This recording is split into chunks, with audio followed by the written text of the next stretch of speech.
এক শীতের সকালে সালমার মা আমিনা বেগম জ্বরে আর কাশিতে বিছানায় ছটপট করছেন। তাদের ঘরে খাবারের মতো কিছুই নেই, শুধু আগের দিনের বেঁচে যাওয়া সামান্য একটু ভাত। সালমার ছোট ভাই রাজু ক্ষুধার জ্বালায় কাঁদছে। মা, তোমার গা তো আগুনে পুড়ে যাচ্ছে, ওঠো, এই ভাতটুকু খেয়ে নাও, তারপর ওষুধ খেতে হবে। না রে মা, আমার খিদে নেই, আমি তো কাল রাতে খেয়েছি, তুই আর রাজু মিলে খেয়ে নে। মা মিথ্যা বলছে, কাল রাতে তো উনুনেই আগুন জ্বলেনি। মা চায় আমরা দুই ভাই বোন যেন খেতে পাই। সালমা তার মাকে আর জোর করল না। সে রাজুকে ভাতটুকু খাইয়ে নিজে না খেয়েই ঘর থেকে বেরিয়ে পড়ল। তার মনে পড়ল পাশের বাড়ির মুমতাজ চাচির কথা, যার বাড়িতে তার মা আগে কাজ করত।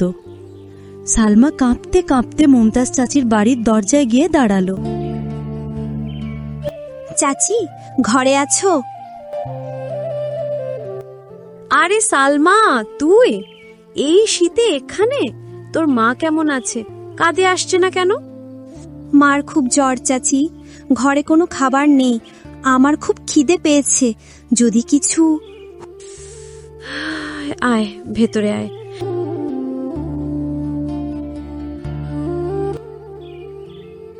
ভালোই হলো তুই এসেছিস, কাল রাতের কিছু পিঠা ছিল, ফেলেই দিতাম, নে এগুলো নিয়ে যা। চাচি সালমার হাতে কয়েকটি ঠান্ডা পিঠা তুলে দিলেন।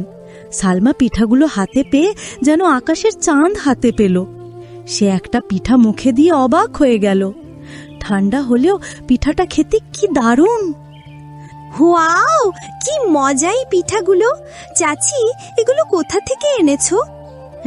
আরে বাজারের মোড়ে যে রহিমা পিঠা বিক্রি করে, তার কাছ থেকে এনেছি। আচ্ছা, তোর মাকে বলি সুস্থ হলেই যেন কাজে আসে, আমি তো একা একা সব কাজ করতে করতে নিজেই অসুস্থ হয়ে যাচ্ছি। সালমার মাথায় তখন একটা নতুন চিন্তা ঘুরছে।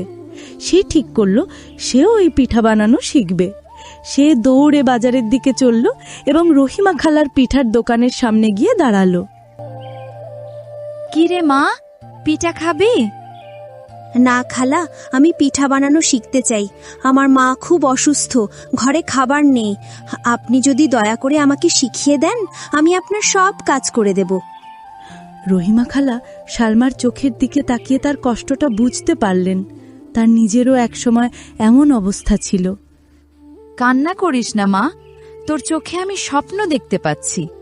আয় আমার পাশে বস, আমি তোকে পিঠা বানানো শিখিয়ে দেব।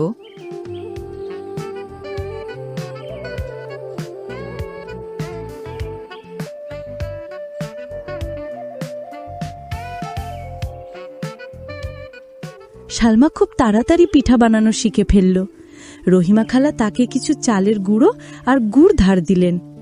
পরদিন ভোরবেলা সালমা তার ছোট ভাই রাজুকে নিয়ে বাজারের এক কোণে একটা ছোট্ট উনুন পেতে বসল। আপা, দেখো কত সুন্দর পিঠা বানাচ্ছ তুমি, সব বিক্রি হয়ে যাবে, তাই না? ইনশাআল্লাহ সব বিক্রি হবে। রহিমা খালা তার নিজের দোকান থেকে কিছু ক্রেতাকে সালমার কাছে পাঠিয়ে দিলেন। দেখতে দেখতে সালমার বানানো প্রথম চালানের পিঠা মুহূর্তের মধ্যে বিক্রি হয়ে গেল। এক ধনী মহিলা তার ছেলেকে নিয়ে সেই পথ দিয়ে যাচ্ছিলেন।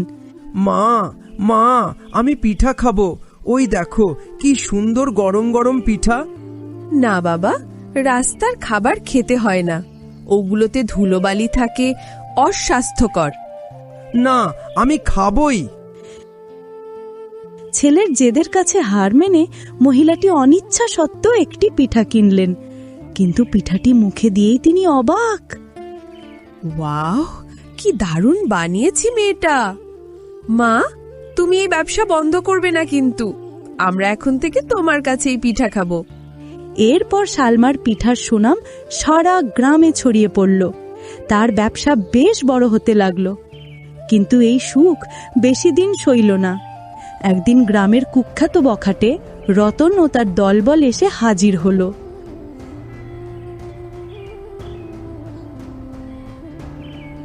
পিঠা তো ভালোই বানাস। তারা পেট ভরে পিঠা খেলো, কিন্তু পয়সা না দিয়েই চলে যেতে লাগলো। রতন ভাই, পিঠার পয়সাটা তো দিলে না? কিসের পয়সা? টাকা চাস? সাহস তো কম না। তোমরা আমার ভাইকে ধাক্কা দিলে কেন? পিঠা খেয়েছো, টাকা দেবে না? টাকা?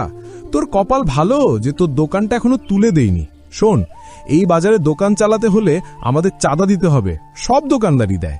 কাল থেকে রোজ 100 টাকা করে দিবি, নইলে। ঠিক সেই সময় সেখানে রহিমা খালা হাজির হলেন।